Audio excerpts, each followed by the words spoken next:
This is a Getty podcast. Hi, I'm Ahmed Best, host of Season 3 of Recording Artists. I wanted to introduce you to another Getty podcast. ReCurrent, hosted by Jaime Roque, explores the everyday places, people, and stories that shape our cultural heritage.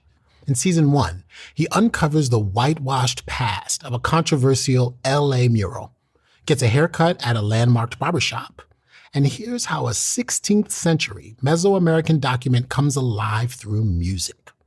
Today, I'm sharing his first episode where he digs into how culinary traditions relate to this big idea, cultural heritage, and why that's worth preserving. To hear the rest of the episodes, subscribe to Getty's ReCurrent wherever you get your podcasts or on our website at getty.edu/recurrent.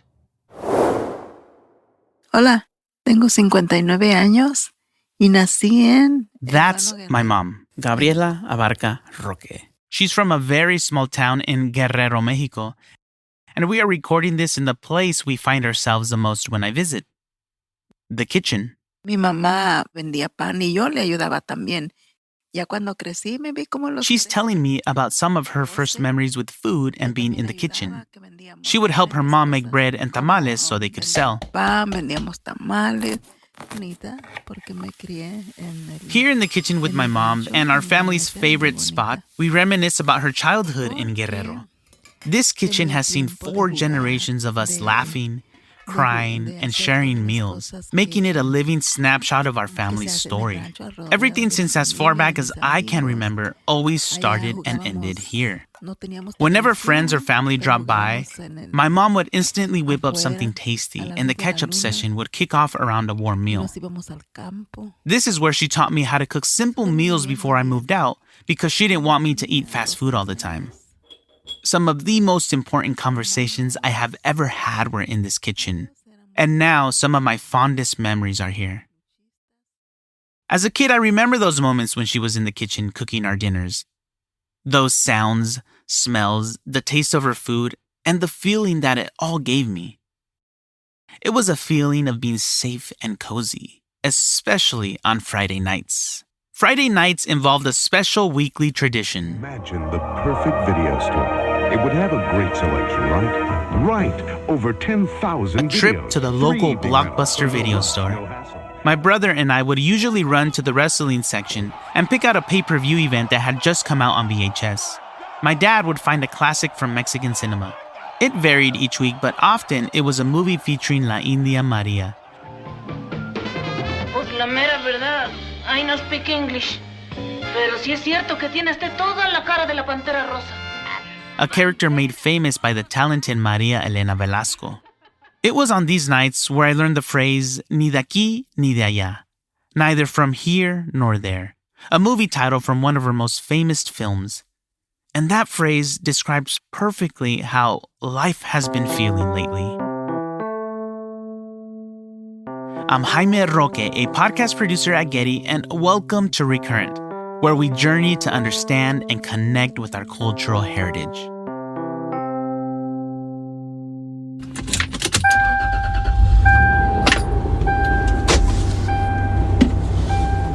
Where do I start? This is it, and I'm numb.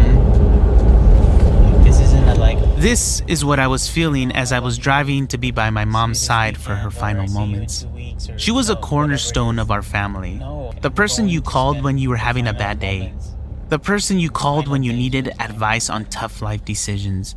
And that person that just made everything all right.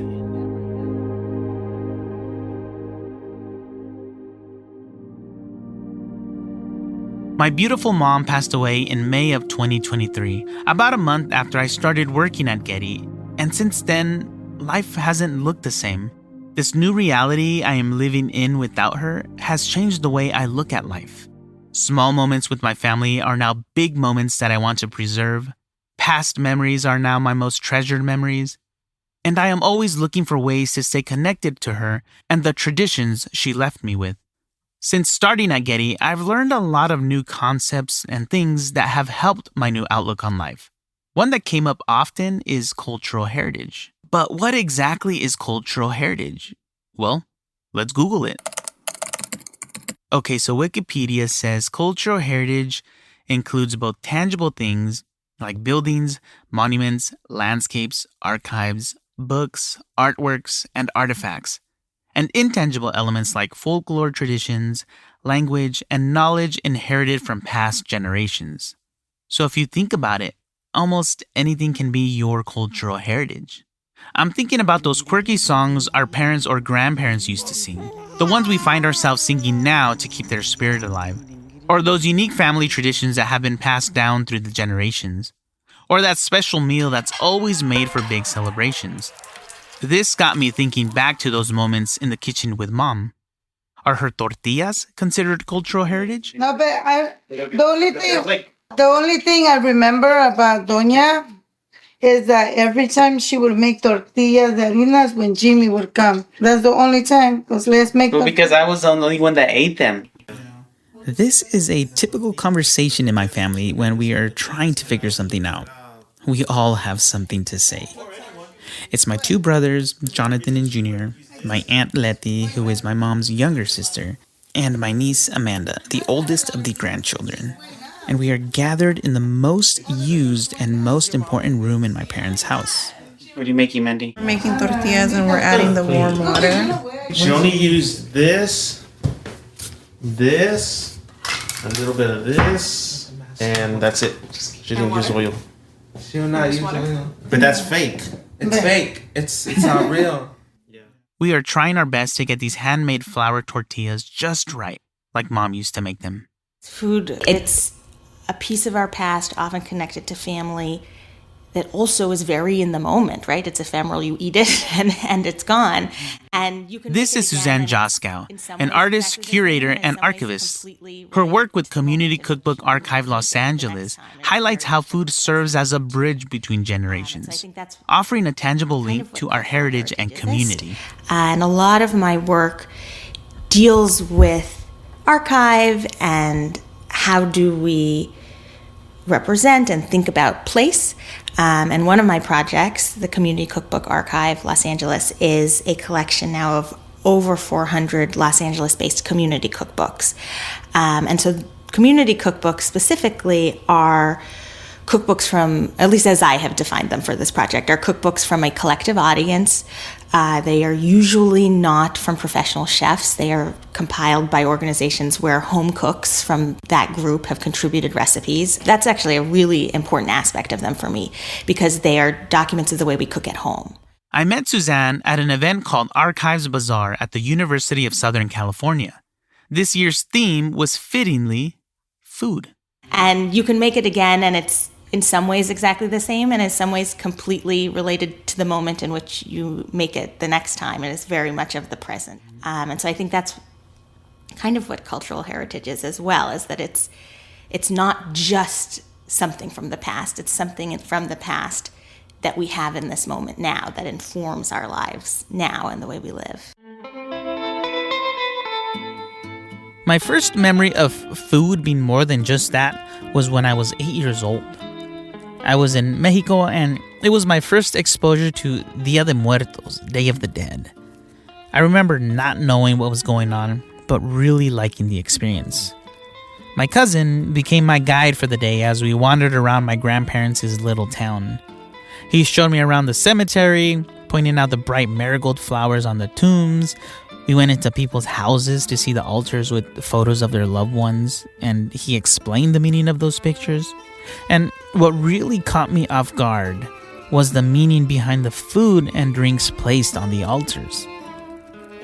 That was a moment I first understood that my family's traditional foods can be a powerful way to stay connected to our ancestors. That the traditions I grew up hearing about were a part of something way bigger. This huge concept I now know as cultural heritage. That's what cultural heritage ultimately is, right? It's a gift from the past. Here's Suzanne again. It's a conversation with the past.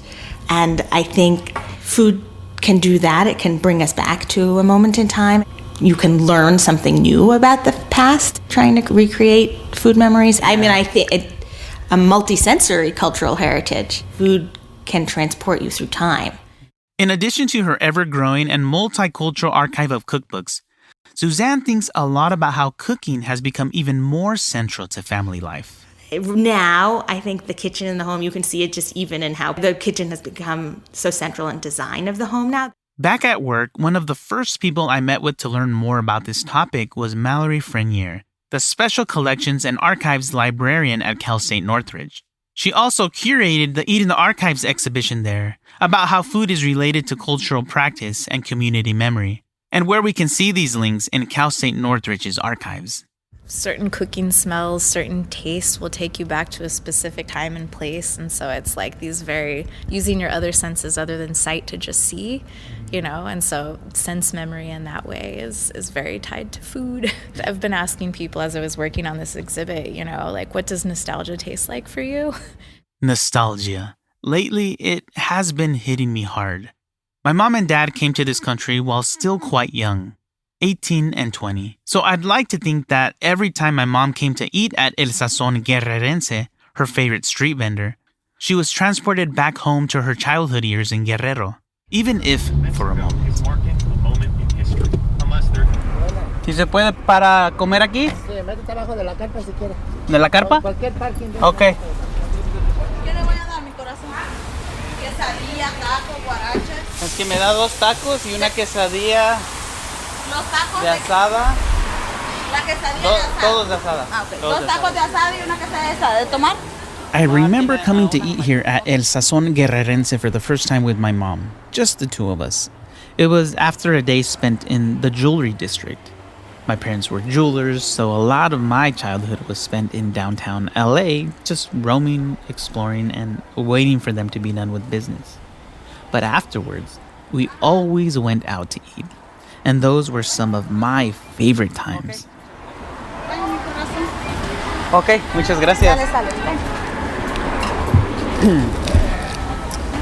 Oh, so good. Esto es para usted. Gracias, que Dios me le dé más. Pregunta, ¿los dueños son de Guerrero? Sí. I got to talking with the owner the other day, and we quickly got into stuff about our shared heritage and all the memories tied to that. When I brought up about how much my mom loved this spot, we found out we had even more in common. He told me his wife is from Guerrero, and it's actually her mom who makes sure the food here tastes just like back home. That's why my mom was so into this place. It was like a taste of her own childhood. And that's why I like coming to this place. Eating here with my mom, we'd talk and laugh, and those memories, that simplicity is why I keep coming back. It's like for a little bit, life is just as easy as another great afternoon eating with mom. So talking with the owner showed me how strong the connection is between our personal stories and our cultural background. The food here isn't just about eating, it's a story about where people come from, their memories, and staying connected to their roots. My mom's love for this place wasn't just about liking the food, it was about feeling close to where she came from, and that's something that she passed on to me. I've come many times since her passing. Most of the time, it's just me, alone. So this street place may be just another street place to someone else, but for me, it's what nostalgia tastes like.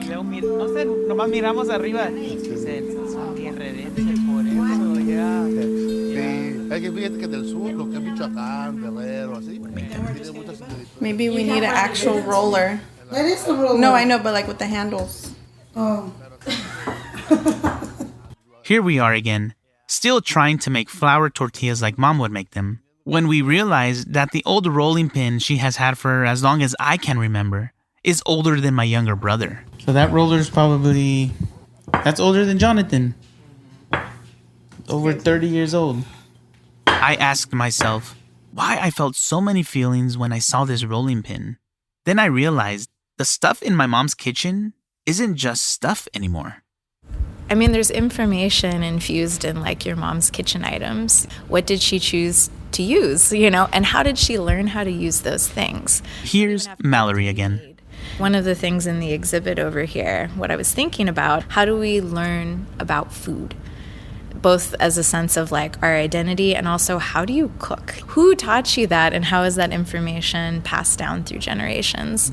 And, a lot of it has to do with oral traditions. If you don't write down the recipe, if you don't record someone making your favorite dish, it's hard to capture that without having the foresight and thinking ahead of like what will be valuable to my family. And you don't even have to think in like a greater cultural context. It's just like, what do you need to pass down? Yeah, she would.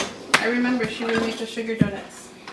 As we struggled to figure out exactly how my mom made the flour tortillas taste so good, we all wished she was here to tell us. It saddens me that despite all the tech we have, we never thought to record her process or even jot down her recipe. Yet somehow, I feel like this moment with my family is exactly how she'd want us to remember her. Together, laughing, reminiscing with remember when stories, and all of us sharing stories about her life. There's this saying from my culture that's more meaningful to me now than ever. El recordar es volver a vivir. To remember is to live again. And that's precisely what we're doing. May I try it? Yeah. Yeah, in a little bit. What are you doing?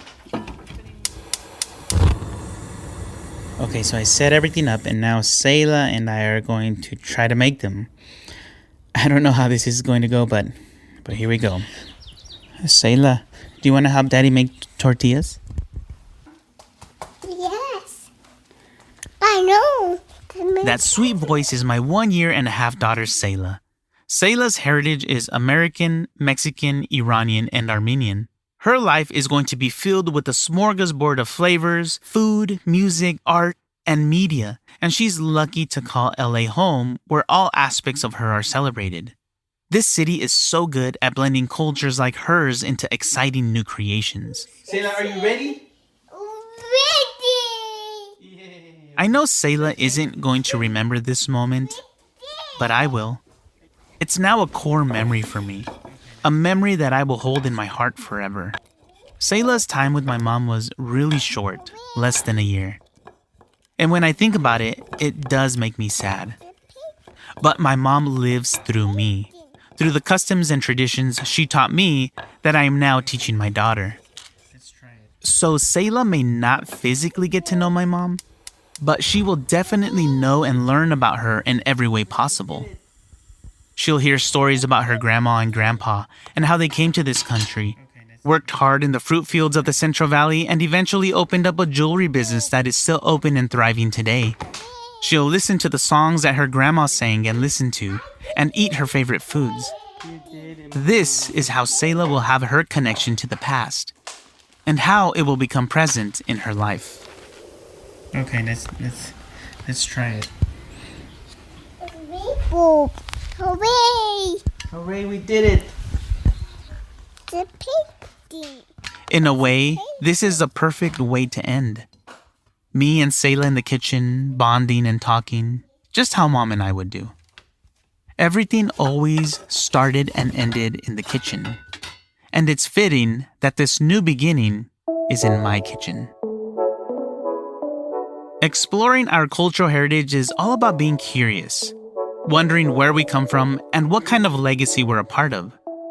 Sometimes something as simple as a family recipe can open up doors to this wider picture of our culture. And now, leaving my mom's kitchen behind, I'm setting off on this adventure to discover the amazing cultural heritage stories all around us that we often don't notice, yet make an impact. We'll check out everything from murals that tell our history in the middle of Los Angeles, to ancient sacred sites echoing with the voices of indigenous peoples, to the local barbershops buzzing with stories from generations of folks in the community. We'll dive deep into the stories, the struggles, and the triumphs that are all wrapped up in the places and traditions that define our cultural identity. This is just the start. So let's explore together and see what we can gain by keeping the past present. ReCurrent was written and produced by Jaime Roque. Audio production by Jaime Roque, with creative support from Zoe Goldman and Caitlin Schamberg. Our executive producer is Christopher Sprinkle. For transcripts, images, and additional resources, visit getty.edu/podcasts/recurrent. Special thanks to Vicente and Gabriela Roque for their sacrifices and unconditional love while on this earth. Mom, Dad, you continue to live through me. Los amo.